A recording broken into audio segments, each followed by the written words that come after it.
తోటి తెలంగాణ రాష్ట్రాన్ని ఏర్పాటు కావాలని చెప్పి తెలంగాణ ప్రజలందరూ కలగన్నారో ఆ కళ నెరవేరాలని చెప్పి ఆ రోజు సోనియమ్మ తెలంగాణ రాష్ట్రాన్ని ఇచ్చిందో ఆ కళలన్నింటినీ కూడా ఒకటొకటిగా ఈ ప్రజాప్రభుత్వము సాకారం చేస్తుందనే దిశగా చాలా స్పష్టంగా గవర్నర్ గారి ప్రసంగంలో ప్రస్తావించడం జరిగింది అధ్యక్ష.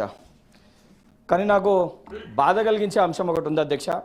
రాష్ట్రంలో ఏ ప్రభుత్వం అధికారంలో ఉంటే ఆ ప్రభుత్వానికి సంబంధించిన సంక్షేమ పథకాలని ఆ ప్రభుత్వాన్ని ఒక విధి విధానాలని గవర్నర్ గారి ప్రసంగంలో గవర్నర్ గారు అడ్రస్ చేయడం జరుగుతుంది. అది ఈ 14 నెలల పరిపాలన రేపు ఈ ప్రజాప్రభుత్వం ఏ రకంగా పరిపాలించాలనుకుంటుందనే దానిపైన చాలా స్పష్టంగా గవర్నర్ గారు మాట్లాడడం జరిగింది. గతంలో బీఆర్ఎస్ హయాంలో కూడా బీఆర్ఎస్ ప్రభుత్వం ఉన్నప్పుడు కూడా వారి విధి విధానాలనే గవర్నర్ గారు అడ్రస్ చేయడం జరుగుతుండే.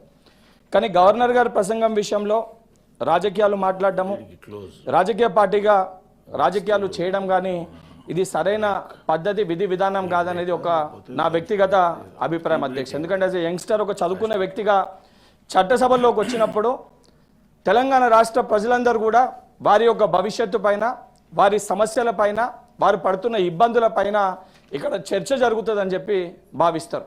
అది కాక వ్యక్తిగతంగా విమర్శించుకొని దాంట్లో గవర్నర్ గారు మాట్లాడుతున్నప్పుడు కూడా వారి యొక్క ప్రసంగం మాట్లాడుతున్నప్పుడు కూడా ఇంటరప్ట్ అయ్యి దాని మధ్యలో కూడా క్రాస్ టాక్ చేస్తే తెలంగాణ ప్రజలకు కానీ తెలంగాణ సమాజానికి కానీ సరైన మెసేజ్ పోదని చెప్పి యాజ్ ఎ యంగ్స్టర్ చదువుకున్న వ్యక్తిగా ఈరోజు ఎమ్మెల్సీగా ఉన్నా కాబట్టి నా వ్యక్తిగతంగా నాకు ఆ రకంగా అనిపించింది అధ్యక్ష.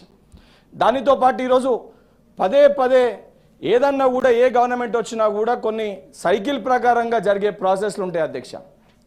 అది ఏదైతే సంబంధించి డెవలప్మెంటల్ యాక్టివిటీస్ కానీ, ఏది సంబంధించి ఎంప్లాయ్మెంట్ యాక్టివిటీస్ కానీ, లేదా ఏదైనా పెండింగ్లో ఉన్న ఫ్లైఓవర్స్ కానీ, రోడ్ వర్క్స్ కానీ, అవన్నీ కూడా జనరల్ ప్రాసెస్ అధ్యక్ష. అది జరుగుతూనే ఉంటుంది.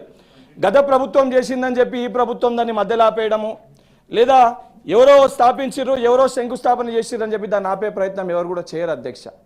దాంట్లోనే క్రియాశీలకంగా ముఖ్యమైన ఒక విషయం ఉద్యోగాలు అధ్యక్ష.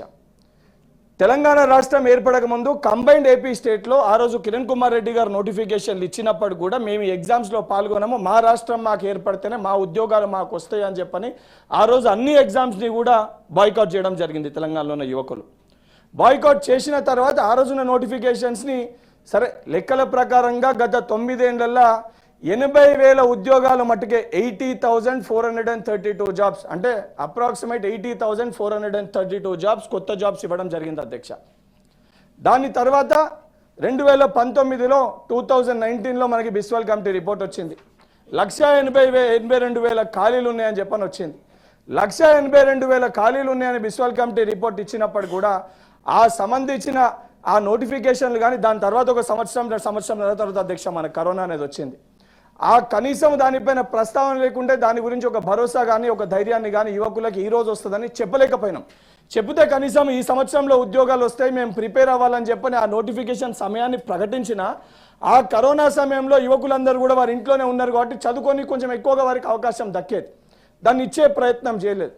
దాని తర్వాత ఏదైతే ఇచ్చిన కొన్ని నోటిఫికేషన్స్ కూడా ఏదైతే తెలంగాణలో కాంగ్రెస్ ప్రభుత్వం అధికారంలోకి వచ్చినాక ప్రజాప్రభుత్వం అధికారంలోకి వచ్చినాక లాస్ట్ ఏదైతే 14 monthsలో 57,000 పైచిలకు ఉద్యోగ నియామక పత్రాలని ఏదైతే యువకులు ఎగ్జామ్స్ రాసి వారు చెప్పే విధంగానే నోటిఫికేషన్ ఇచ్చి ఎగ్జామ్ రాసి ఎగ్జామ్ వస్తుందా రాదా, క్వాలిఫై అవుతామా కావా, నియామక పత్రాలు వస్తాయా రావా అని అటు ప్రైవేట్ రంగానికి పోకుండా ఈ ఉద్యోగం వస్తుందో రాదో బిక్కుమని బాధపడుతూ అటు తల్లిదండ్రులు బాధపడుతూ ఈ పిల్లగాడు ఊరికి పోలేక బాధపడుతుంటే ఒక ధైర్యాన్ని ఒక భరోసాని ఇచ్చి వారి కుటుంబ సభ్యులందరూ కూడా గర్వంగా తలెత్తుకొని చెప్పే విధంగా నా కొడుకుకి ఉద్యోగం వచ్చింది నియామక పత్రాన్ని అందుకుండని చెప్పి గర్వించదగా ఆ తల్లిదండ్రులకి గౌరవాన్ని కల్పించిన ప్రభుత్వం ఈ ప్రజాప్రభుత్వం అధ్యక్ష.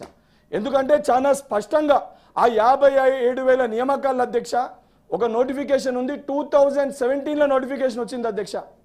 2017లో వచ్చిన నోటిఫికేషన్కి మొన్న నియామక పత్రాలు ఇచ్చుకున్నాం అధ్యక్ష.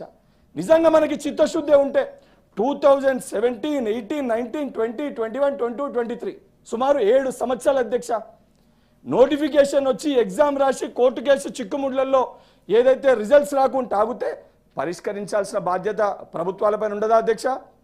అదే సంబంధించి మనమే ఎలక్షన్స్ అని మనం కొట్లాడితే ఒక ఎలక్షన్ ఓడిపోతే రేపు పొద్దున ఇంకొక ఎలక్షన్ ఎక్కడ వస్తుంది, ఎక్కడ పోటీ చేయాలని చెప్పి మనం ప్రాంతాలను ఎత్తుకుంటాం, లేదా ఇంకొక ఏదైతే సంబంధించి స్థానం కోసం ఎత్తుకుంటాం. మరి విద్యార్థుల పట్ల ఆ దిశగా ఆలోచించాల్సిన బాధ్యత మనపైన ఉండదా అధ్యక్ష? అందుకే చిత్తశుద్ధితోటి కోర్టు కేసు పరిధిలో ఉన్న ఏదైతే ఉద్యోగ నియామకాలన్నింటినీ కూడా గౌరవ ముఖ్యమంత్రి గారు చిత్తశుద్ధితోటి సంబంధించిన లీగల్ ఎక్స్పర్ట్స్ తోటి మాట్లాడి సుప్రీంకోర్టు గైడ్ లైన్స్ ఏమున్నాయని చెప్పి ఏజీ గారు అందరినీ సంప్రదించి అందరితోటి మాట్లాడి అన్ని చిక్కుముళ్ళని తీసేసి అన్నిటినీ పరిష్కరించి 57,000 నియామక పత్రాల్ని విద్యార్థులకి ఏదైతే అందరూ గర్వించే దగ్గ విషయం అధ్యక్ష, మనం అందరం కూడా గర్వంతో చెప్పుకోవాలి. మేమిచ్చినాం మీరు ఇచ్చినాం అనేది కాకుండా ఈరోజు 56,000 ఉద్యోగ నియామక పత్రాలు 14 నెలల్లో మనం ఇచ్చినామంటే అది గొప్పగా మనం మాట్లాడుకోవాలి అధ్యక్ష. ఈరోజు ఎట్లుందంటే అధ్యక్ష, 10 ఏళ్ళ పిల్లగాడు 12 నెలల బాలుతో పోటీ పడుతున్నట్టుంది అధ్యక్ష. 10 ఏళ్ళటి కేంద్రంలో 10 ఏళ్ళు ఒక ప్రభుత్వం ఉంది అధ్యక్ష, రాష్ట్రంలో 10 ఏళ్ళు ఒక ప్రభుత్వం అధికారంలో ఉంది అధ్యక్ష. ఈరోజు 12 నెలల బాలుని పైన 10 ఏళ్ళు మీరు ఏం చేసిరని చెప్పి మాట్లాడుతున్నారు అధ్యక్ష.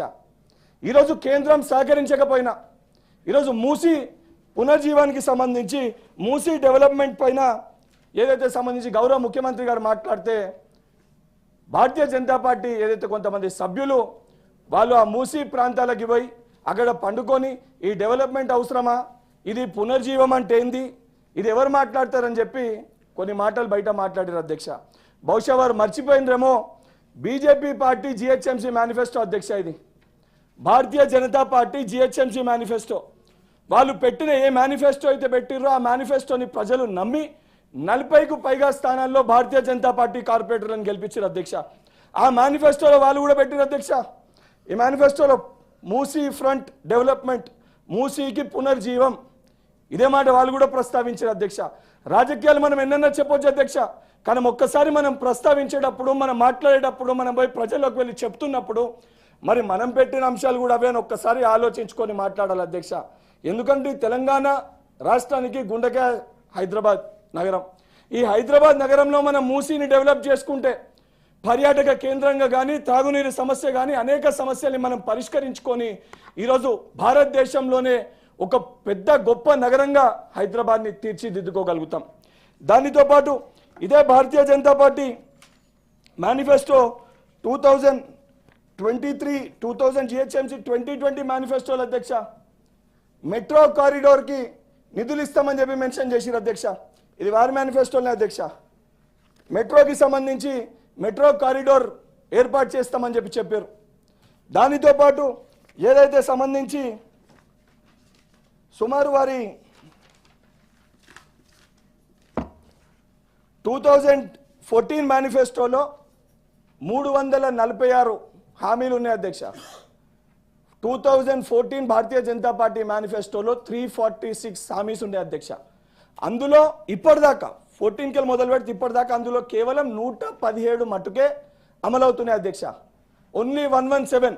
ఈరోజు 14 నెలల మా పరిపాలనలో మేము ఇచ్చిన 6 గ్యారంటీలలో, ప్రజాప్రభుత్వం ఇచ్చిన 6 గ్యారంటీలలో గర్వంగా నేను చెప్తున్న అధ్యక్ష, 5 హామీలను ఈరోజు అమలు చేసి తకిమ హామీలను కూడా 100% అమలు చేసి తీర్థమని ఒక భరోసా, ఒక ధైర్యాన్ని ఈరోజు ఏదైతే ప్రజాభవన్లో కానీ సెక్రటేరియట్లో కానీ మంత్రులు కానీ మా గౌరవ ముఖ్యమంత్రి గారు కానీ ఉప ముఖ్యమంత్రి గారు కానీ అధికారులందరూ కూడా ఎప్పటికప్పుడు భరోసాని కల్పిస్తున్నాం. అవును, 2-3 విషయాలలో రేషన్ కార్డులు కానీ ఇందిరమ్మ ఇళ్ల విషయాల్లో కానీ ఏ కళతోటి కాంక్షతోటి నీళ్లు, నిధులు, నియామకాలు ఈ మూడిటితోటి తెలంగాణ రాష్ట్రం ఏర్పడింది అధ్యక్ష. ఈరోజు నీళ్ల పేరుట కాళేశ్వరం మనం చూసాం అధ్యక్ష, స్కామ్ అయిపోయింది. నిధులు ఏదైతే సంబంధించి తెలంగాణ రాష్ట్రం అప్పులలో ఊరుకపోయి 7 లక్షల పైన తెలంగాణ రాష్ట్రం అప్పులలో ఉంది అధ్యక్ష. నియామకాల సంగతి మాట్లాడుకుంటే గత 10 ఏళ్లలో పేపర్ లీకులు తప్ప ఏ నియామకాలు జరిగినో జరగలేదో తెలంగాణ ప్రజలందరూ గమనించే ఈరోజు ఈ రకమైన తీర్పు ఇచ్చారు అధ్యక్ష. ఈరోజు చాలా స్పష్టంగా ఏదైతే సంబంధించి అటు భారతీయ జనతా పార్టీ కానీ బీఆర్ఎస్ పార్టీ కానీ తెలంగాణ రాష్ట్రం ఏర్పడింది అధ్యక్ష. ఈరోజు రాష్ట్ర అభివృద్ధి కోసం మనం మాట్లాడాలి. అస్తిత్వాల గురించి మాట్లాడితే మేము కూడా విమర్శించాలి వస్తుంది అధ్యక్ష. ఈరోజు టీఆర్ఎస్ పార్టీ తెలంగాణ రాష్ట్ర సమితి అని తెలంగాణ పేరుని పెట్టుకొని అధికారంలోకి వచ్చారు. ఈరోజు సరే వారి రాజకీయ ప్రయోజనాల కోసం దాన్ని బీఆర్ఎస్గా మార్చారు. నాకు కూడా అనిపిస్తుంది, అరే తెలంగాణ పేరు పెట్టుకొని వచ్చి ఈరోజు తెలంగాణ పదాన్ని తీసేసిరని అనిపిస్తుంది. సరే, అది వారి వ్యక్తిగతం, వారి పార్టీ ఉద్దేశం. ఎందుకంటే ఈరోజు నేను ఇంతకుముందే చూసిన ఏదైతే గౌరవించి మనం తెలంగాణ గానాన్ని పెట్టుకుంటే ఆ పాట ఎవరు వాడిరు అని మాట్లాడుతారు. ఏదైతే సంబంధించి వాస్తవానికి వారు చేయలేనిది ఈరోజు కాంగ్రెస్ పార్టీ చేసిందనే దాన్ని మనం గొప్పగా గర్వంగా చెప్పుకోవాలి. కానీ ఎందుకు మాట్లాడాలంటే నేను కూడా అడగాల్సి వస్తుంది. మరి తెలంగాణతోటి 10 ఏళ్ళ అధికారంలో ఉన్నారు, ఆ తెలంగాణ పదాన్ని తీసేసి మరి తెలంగాణను అగౌరవపరిచిరని నాకు కూడా చెప్పాల్సి వస్తుంది అధ్యక్ష. కానీ వారి వ్యక్తిగత అభిప్రాయం, వారి పార్టీ నిర్ణయం కాబట్టి నేను అంశాలకు పోతలేను అధ్యక్ష.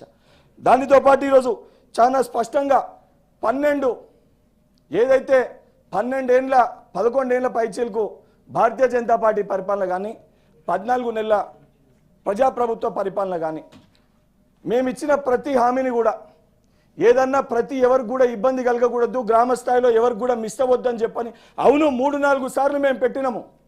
3-4 సార్లు ఏదైతే వారికి సంబంధించి రిపోర్ట్ తెప్పించుకున్నాము.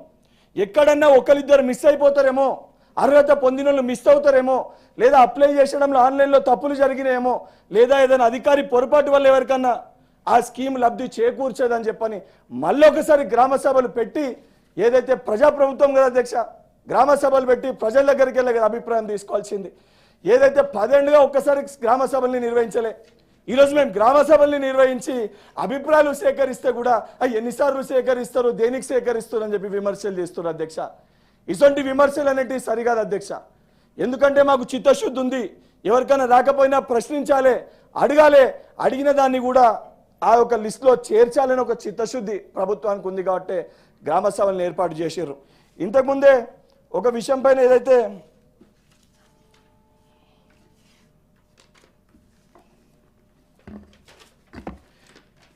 నిజామాబాద్ సభ్యురాలు కవితక్క గారు మాట్లాడుతూ దాశరథి శత జయంతి ఉత్సవాలను జరుపుతలేరు అని చెప్పి వారు మాట్లాడారు అధ్యక్ష. అంటే నాకు తెలుసు కూడా నేను జస్ట్ చెప్తున్నాను అధ్యక్ష. ఎందుకంటే దాశరథి శత జయంతి తెలంగాణ సాహిత్య అకాడమీ గత 6 నెలలుగా ప్రతి వారం నిర్వహిస్తుంది అధ్యక్ష.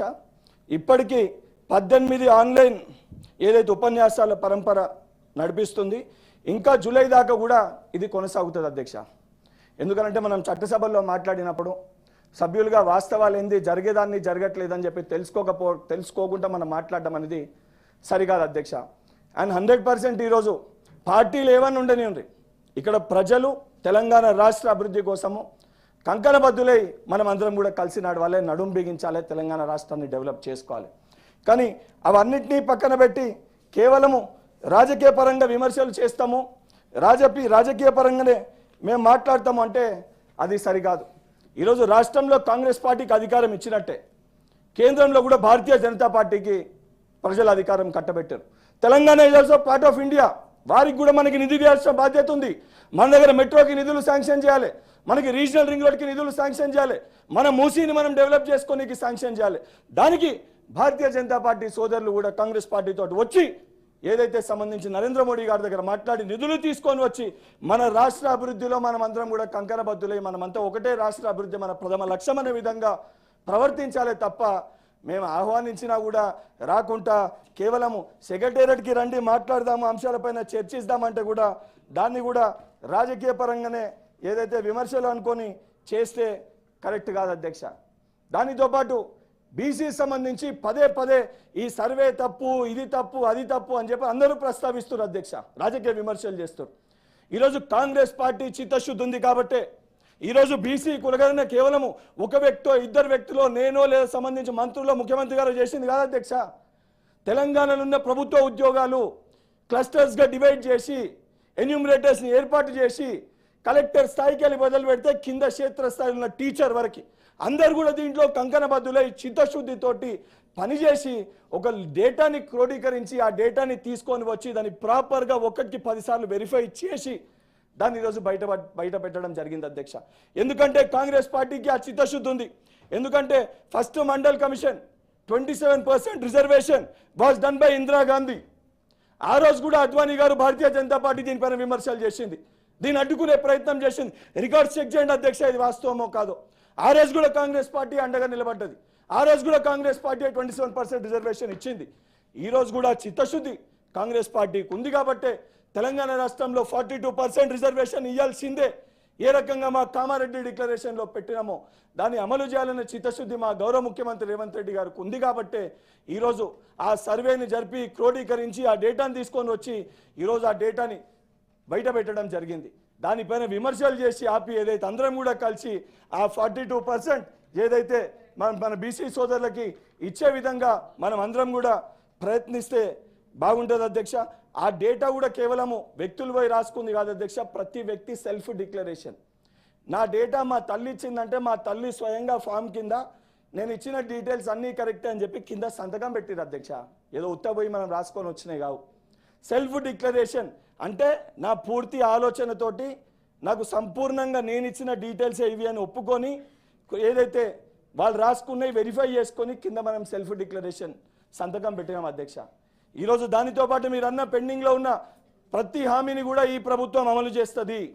అమలు చేయడంలో ఏదైతే కేంద్ర ప్రభుత్వ బాధ్యత కూడా ఉంటుంది, కేంద్ర ప్రభుత్వ బాధ్యత మేరకు వారు కూడా వివరించి తెలంగాణ రాష్ట్రానికి విభజన సమయంలో ఇచ్చిన హామీలు ఏవైతున్నాయో ఆ హామీలు అవును ఆ 12-13 హామీలలో మేము 6 ఇచ్చినాము, మేము తెచ్చినాము అని గర్వంగా మీరు కూడా చెప్పుకుంటే మేము కూడా యాక్సెప్ట్ చేస్తాం. కానీ ఈరోజు విభజన హామీల గురించి మాట్లాడక కేంద్రంలో అధికారం నుండి రాష్ట్రం రాగానే ఉత్తమ ప్రతిపక్షంలో ఉన్నామంటే మీది అధికార పక్షం ఉంది, రాష్ట్రంలో ప్రతిపక్షంలో ఉన్నారు. సో ఆ రకంగా మీరు వివరించాలని చెప్పి విజ్ఞప్తి చేస్తూ 100% ప్రజాప్రభుత్వము మేము ఇచ్చిన గ్యారంటీలు మేము ఇచ్చిన మేనిఫెస్టోలు ఒక పిల్లగాడు పుట్టినప్పటికెళ్ళి మెరుగైన విద్యను ఇంటిగ్రేటెడ్ స్కూళ్ళ ద్వారా అందించి మళ్ళీ ఉద్యోగాన్ని సాధించి స్కిల్ అందించి తన కాళ్ళపైన తను నిల్చునే విధంగా తీర్చిదిద్దే విధంగా స్కిల్ యూనివర్సిటీ స్థాపన వరకు ప్రతి ఒక్క పిల్లగాన్ని ప్రయోజకుల్ని చేయాలనేది మా ప్రభుత్వ లక్ష్యము. 100% ఆ దిశగా పనిచేస్తామని చెప్పి తెలియజేస్తూ మరొకసారి నా గవర్నర్ గారి ప్రసంగం ధన్యవాద తీర్మానం పైన అవకాశం ఇచ్చిన చైర్మన్ గారికి సభ్యులందరూ కూడా ధన్యవాదాలు కృతజ్ఞతలు తెలియజేస్తూ ముగిస్తున్నాను. Thank you. Tea break for 30 minutes.